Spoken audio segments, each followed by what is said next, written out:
कांदुचंती परिवार लोके कांदुचंती गाँ लोके सत जमिति एभली एक खबर शुणी स्तब्ध हो जाइछि पूरा गाँ शोकरे बुड़ी गाँ समस्त आखि समस्त आखिरे लुहर बन्या एमती एक अप्रत्याशित घटना ये गाँ लोक शुणिबे हुए तो से केबे भाभी भी नथिले समस्ते कांदुचंती किए क्या प्रबोधना दब किए क्या बुझेब गोटे पुओ को हरे माँ कांदी कांदी से भूमि रे लुटी पड़ुची झील को हरे माँ भी एक प्रकार पागली प्राय गाँ लोके कांदुचंती समस्त आखिरे से लुहर बन्या शोकाकूल परिवेश रे ये दृश्य आखिर लुह को भाषा आखिर लुह ही व्यक्त करुच्ची निज छातीर कह मदर वेदना कारण गजा पुओ गाँव गजा पुओ भेंडिया पुओ आउ बहु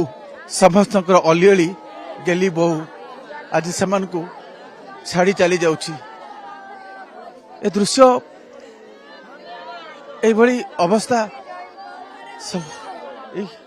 माँ रिंकी माँ मन थय धरुनी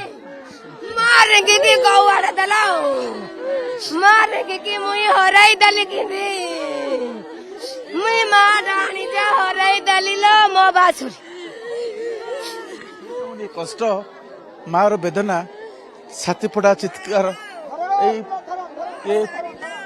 केते पीड़ादायक प्रकृत रे जी हरई बापा माँ तो कांदुचंती माँ कांदुची गाँ लोक कांदुचंती आ सते जमिति ए गाँव रो माटी पानी पवन समस्ते कांदुचंती एका थर के गाँव रु गोटे गाँव रु दुईटी कोकई उठुची ये हृदय विदारक दृश्य ए हृदय विदारक घटना समस्त को स्तब्ध करिछि शोकाकूल परिवेश भितर कोकई उठुची कौन बुद्धंकर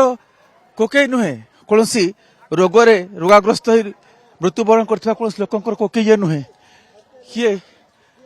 दुई जन भेंडिया गाँव भेंडिया पुओ आउ अलिअली बहु एमानकर कोकई उठुची किए बा धैर्य धरी सही पारंता ए दृश्य खूब खई कौड़ी बिंचा होची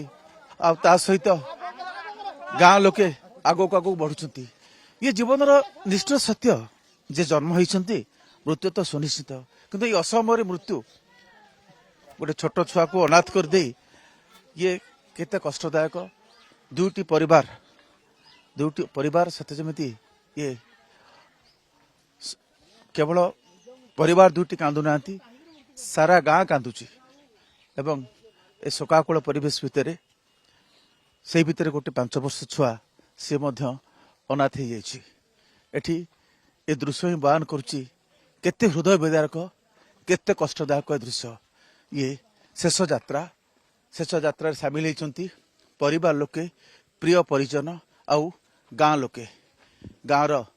पुओ बोह को सेमाने विदा देवे से समस्त सामिल होती अंतिम यात्रा आउ काली ठारू से शुणी पारे ए गाँव पुओ बोहर डाक देखिपारे पुओ बोह को तेरे ये सब गुरुत्वपूर्ण कथा हूँ वर्ती जाइथिबा 5 वर्ष नाबालिकटी से किपरि सुस्थ हेब